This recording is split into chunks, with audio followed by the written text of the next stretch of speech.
Dan Illman, Matt Bernier, 3 stakes races on tap at Belmont Park as we kick off the Belmont Stakes Racing Festival in New York. It's Thursday, June the 6th. It's race number 7. It's the $150,000 Astoria Stakes for 2-year-old fillies going 5.5 furlongs. And check out this offer from DRF Bets. Every race during this Belmont Stakes Racing Festival, Thursday through Saturday, you get a 10% exacta winners bonus if you play with your DRF Bets mobile account. Learn all the details at bets.drf.com.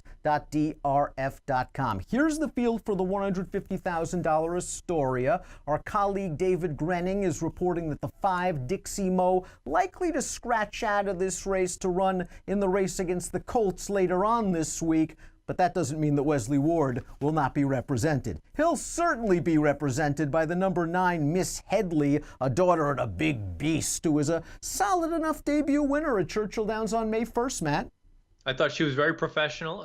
It may not have been one of those visually scintillating performances from a Wesley Ward horse, but she tracked a hot pace, angled out into the clear, went on, did her business, geared down at the end. I thought it was just all around a pretty solid effort. She's half to a horse called Angels and Boots, who was a winner as a 2-year-old as well. And look, Ward has done this in the past with winners in that debut coming right back. I wouldn't be surprised at all. That outside draw should work to her advantage. I think she's a major player. And I believe Wesley won the Astoria last year, which just adds to this formulator fact. Over the past 5 years with 2-year-old dirt sprinters that won the career debut and came right back in their second start in a non-graded stakes at Belmont, 40% winners, 472 ROI. You're right about the debut. She broke great. I think Ward was probably surprised that there was another horse that was actually a little bit faster than her out of the gate, but she just eased to the outside. She made the front. I thought she was getting a little bit tired in the late stages. This will be a test for her, but you have to respect this barn with any kind of 2-year-old. Let's talk about Mark Casse because he's got 2 in here. We'll begin with the number 2, Reiterate, who made her career debut on April the 11th, and she dead heated for the win. I like what she did that day. She had to break from the rail. She broke a little slow. She was taking some dirt for the first quarter mile. She got to the outside. It took her a while to change leads, but she really wanted it to dead heat with another horse, and a couple of horses have come out of that race to win. Yeah, and I like how game she was to go and get that horse, and obviously they tied on the front end, but I thought it was just a really promising enough effort going forward. A couple things to keep in mind. You know, certain races early on as 2-year-olds, you're not going to get buyers, whether it's down at Gulfstream or at Keeneland, but you do get the Timeform US ratings, a very competitive enough number there. If you go back and watch the tape for Reiterate, they start at the 5/8 pole. I know it says 4.5 furlongs in the PPs, and it's not the PP's fault. But it was basically a 5/8 race. It was not a 4.5 furlong race. So if there's any sort of a concern about the added ground here on Thursday afternoon, I think it shouldn't be as sort of concerning maybe as it would seem at face value. Casse also has the number 3 Perfect Alibi, who figures to take a good amount of action in this race simply based on the margin of victory in her career debut. Heck, she won by almost 10 lengths going 5 furlongs that day, despite being extremely late to change leads. Now, I thought she was a little slow out of the gate, but she showed some acceleration on the turn, and once she made the front, it was all over. It's really fascinating to me because when you look at this pedigree, her dam was a stakes winner at 1 1/8, and she's a half to Noble Thought who was graded placed at 1 3/8. Maybe this filly has a future even at longer distances after the Astoria. I wish she was a little more professional in the debut, but you can't knock the results. No, I mean, look, she's got the figures coming into this, and there's a giant edge as far as the Timeform US ratings are concerned. She earned a 100 raw number in that race. Look, it's 2-year-old season, and it's time to start talking about the idea of horses being able to pass one another. And the fact that she already did that in her career debut, to me, is a giant feather in her cap. I'm going to be curious to see how folks bet this race, because there's a scenario where she is the most likely winner, and I'm not convinced she's going to be the favorite. It's going to be close. I'm not suggesting she's going to be a giant price, but I could see her being second, maybe even third choice in a race like this, given other connections. I think she's arguably the horse to beat. Well, let's throw up the Timeform US pace projector and see how our friends at Timeform US expect this to play out. Again, we are expecting the 5 to scratch, and one of the great things about the pace projector is it will update on timeformus.com once scratches are official. Let's talk a little bit about the 6, Sneaky Surprise, who figures to be part of this pace picture. New York bred debut winner for Todd Pletcher and John Velasquez. Didn't break great, rushed up, won in very professional style, has a nice pedigree. The dam's a half to Buana Charlie, who won the Amsterdam, Buana Bull, who won the El Camino Real Derby, and my pal Charlie, who won the Super Derby. So you've got some pedigree, you've got the connections, and because of that light buyer, maybe she gets overlooked in the wagering. Yeah, and that's always dangerous if you're going to get Pletcher and Velasquez at potentially a middling price in a stakes race with 2-year-olds. The interesting thing for me is going to be to see where she's positioned, because that little bobble out of the gate certainly put her behind the 8 ball a little bit, but she corrected herself quite quickly, went right in there. Take a look at those pace ratings, though, from Timeform. She didn't run that fast early on. I think there's going to be more heat in this race, so either she's going to have to go a heck of a lot faster early to be on the front, or she'll need to show a new dimension sitting off of a target. I'm not sure you can rate the 8 Twirling Owen. From 2 lifetime starts, she just hasn't proven that she is willing to settle. In her debut, she just blitzkrieged that field. She opened up 5 lengths in the blink of an eye and never gave everybody else a chance. And based on that race, why not try the boys in the Kentucky Juvenile? She found a little bit more pace heat that time around. She tired. That race was the same day as Miss Headley's maiden. Miss Headley went 5 furlongs in 59 and 22. The winner of the Kentucky Juvenile, 5 furlongs, 59.32. And let's be charitable, the Kentucky Juvenile hasn't exactly come back real good. No, we have 2 horses that have exited that race. They have earned buyers of 15 and 4. So I'm not sure you're going to find, and it's early, there's only been 2 of them that have come back to run, but I don't think you're going to find a more subpar, let's say, version so far. The one thing I'll say about Twirling Owen, I agree with you. I think she's the speed of the speed in a spot like this.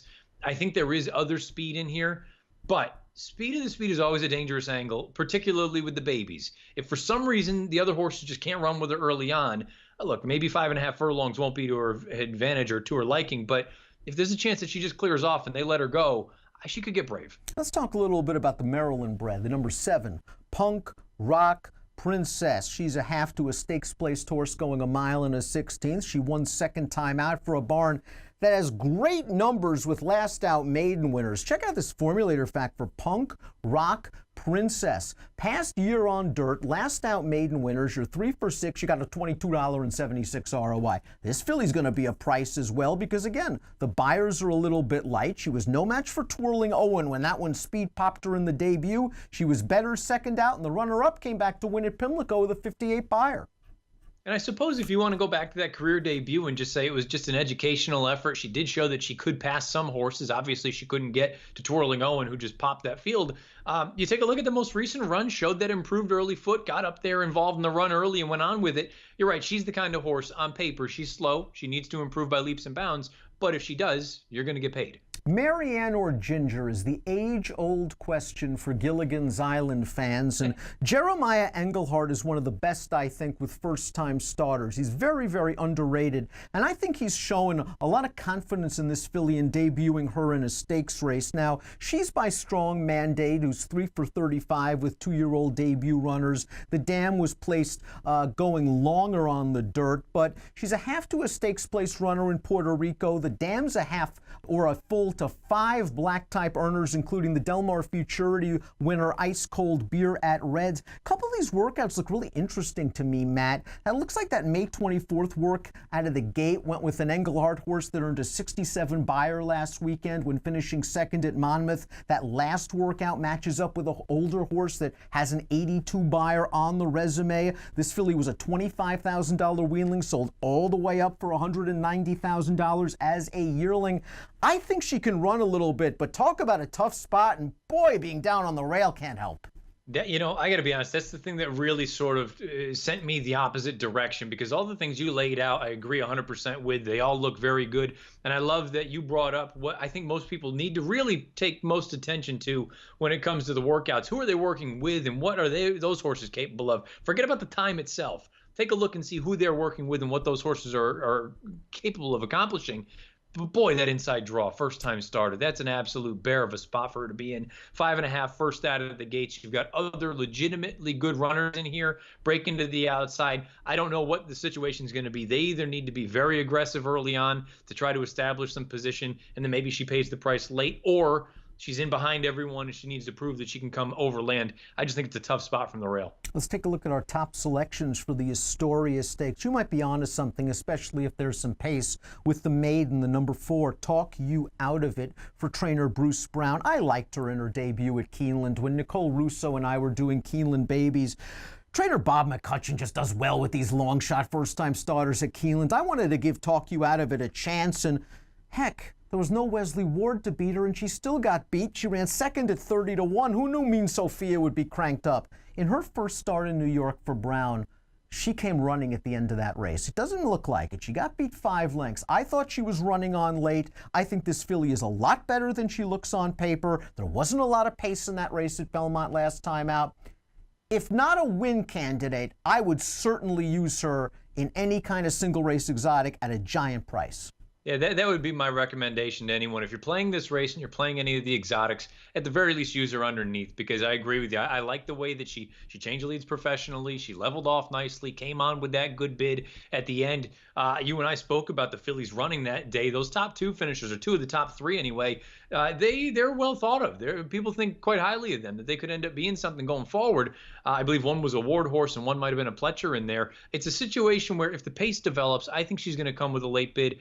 Don't get too hung up on the idea of a maiden taking on winners at this point. It's early on. Look, if this is something when they're facing, 5 and 10 time winners, then look, a totally different game. But it's early enough. I think she has some ability. Really, it does just boil down to the pace situation. Give me numbers. I like 5, 3, 2, and 9, or 4, 3, 2, 9. Excuse me. Perfect Alibi was good in her debut. There's no doubt about it. You win by almost 10 lengths with a 66 buyer. She's proven she can pass horses. I think she can adapt to any kind of pace scenario. She's bred to go further. I don't want to take too much of a short price on her to win. To me, this is kind of a spread race in any kind of multiple race wagers. I want to use 4 of them. I want to use Perfect Alibi, the 3. I want to use not Mean Sophie. I want to use Miss Headley, the 9. I want to use your horse, Talk You Out of It, the 4, and even reiterate the 2 coming off a little bit of a layoff, the other Mark Casse. I'm going 3-9-4-2 in a fun edition of the $150,000 Astoria Stakes. Remember that exacta bonus all Belmont Stakes Racing Festival long. That is Thursday through Saturday. 10% winners bonus. So hit those exactas and use the mobile app. Bets.drf.com is where you go for all of the details. DRF Bets. Ready, set, bet. Approximate post time for the Astoria, 6:14 Eastern. Good luck.